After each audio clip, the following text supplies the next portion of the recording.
అందరికీ నమస్తే. ముందుగా అయితే నేనైతే మొక్కజొన్న కర్రీ చేస్తున్నాను. చాలా బాగుంటది ఇలా చేసుకున్నామంటే. ఫస్ట్ అయితే కుక్కర్ పెట్టుకొని సరిపడినంత ఆయిల్ వేసుకోవాలి. నేనైతే 3 స్పూన్లు వేసుకుంటున్నాను. ఈ కర్రీ అయితే కుక్కర్లోనే వండుకోవాలండి. మొక్కజొన్న కదా ఉడకాలి.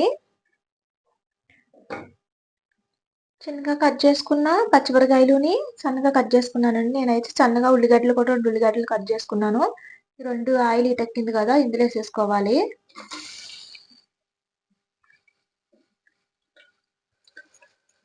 సరిపడిన సాల్ట్ కూడా వేసేసుకోవాలండి ఇందులోని. అన్ని కలిసేలాగా బాగా కలుపుకోవాలి. సిమ్లో పెట్టి మంచి రంగు వచ్చే వరకు ఉల్లిగడ్డలో వేసుకోవాలి. ఇది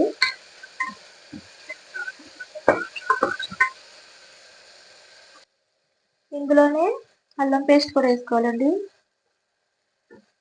పచ్చివాసన పోయే వరకు బాగా వేయించుకోవాలి.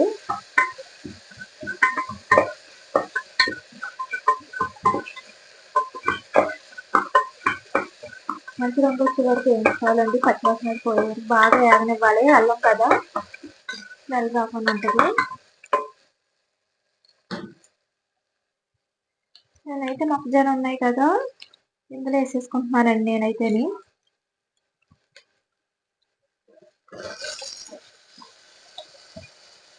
ఇది ఆయిల్ అది బాగా ఉల్లిగడ్డలతో బాగా వేగనివ్వాలి. ఈ కర్రీకి అయితే ఎక్కువ పచ్చిమిరకాయలు వేసుకోవాలండి. నేను పచ్చిమిరకాయలే టేస్ట్ అయితే మొక్కజొన్న కర్రీకి. బాగా కలుపుకోవాలి. బాగా ఉడకనివ్వాలండి సిమ్లో పెట్టి. ఇందులోనే చిటికెడంతా పసుపు కూడా యాడ్ చేసుకోవాలండి. ఇది ఇందులో కారం పొడి కూడా వేసేసుకోవాలి. ఆల్రెడీ పచ్చిమిరకాయలు వేసాము కదా, కొద్దిగా వేసుకోవాలి. చెప్పాను కదండి పచ్చిమిరకాయలు ఎక్కువ వేసుకోవాలి కర్రీకి అయితేని. అన్నమాట కలిపేసుకోవాలి.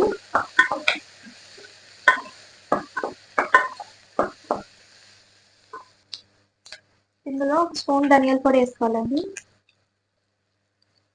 మాట కలిపేసుకొని దీంట్లో వాటర్ కూడా వేసేసుకోవాలి. ఒక 2-3 ఇడ్లు రానివ్వాలి. దీన్ని 3 ఇడ్లు పెట్టేసి ఇందులో వాటర్ కూడా వేసుకోవాలి. కుక్కర్ మూత పెట్టేసుకుని ఒక 2-3 ఇడ్లు రానివ్వాలంటే సిమ్లో పట్టి బాగా ఉడకనివ్వాలి. కర్రీ అయితే చూస్తానండి మూత తీసి నేనైతేని.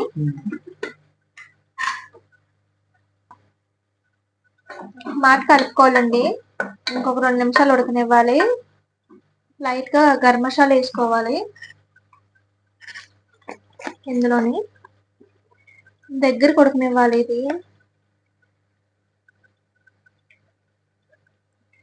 బాగా ఇగిరిలాగా ఉడికిపోనివ్వాలంటే దగ్గరికి వాటర్ లేకుండా ఉడికిపోవాలి.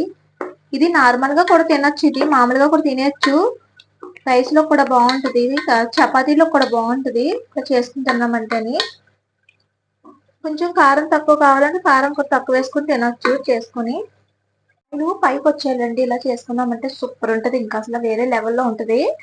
మనం మామూలుగా కూడా తినేయచ్చు, అంత బాగుంటది. పిల్లలకైతే కొంచెం కారం తక్కువ వేసి వండాలి మనం.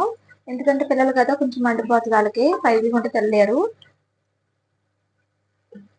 మీలో ఎంతమందికి ఇష్టమంది ఇలా చేసుకుని తింటామైతేని కామెంట్ పెట్టండి. అని కాదండి, చాలా చాలా బాగుంటుంది. తప్పకుండా మీరు ట్రై చేయండి ఇలా చేసుకొని. మీకు కూడా నచ్చుతుంది ఇలా చేసుకున్నారంటే. ఇలా చేసుకున్నామంటే చాలా బాగుంటుంది మొక్కజొన్న కర్రీ. టేస్ట్ అయితే సూపర్ ఉంటుంది. చపాతీలో కూడా బాగుంటుంది. మీకు కూడా నచ్చుతుంది ఇలా చేసుకుని. తప్పకుండా మీరు ట్రై చేయండి. అన్నారని కదండి, నిజంగా చాలా బాగుంటుంది. తప్పకుండా మీరు ట్రై చేయండి. కామెంట్ పెట్టండి, లైక్ చేయండి, షేర్ చేయండి ఫ్రెండ్స్. Bye friends.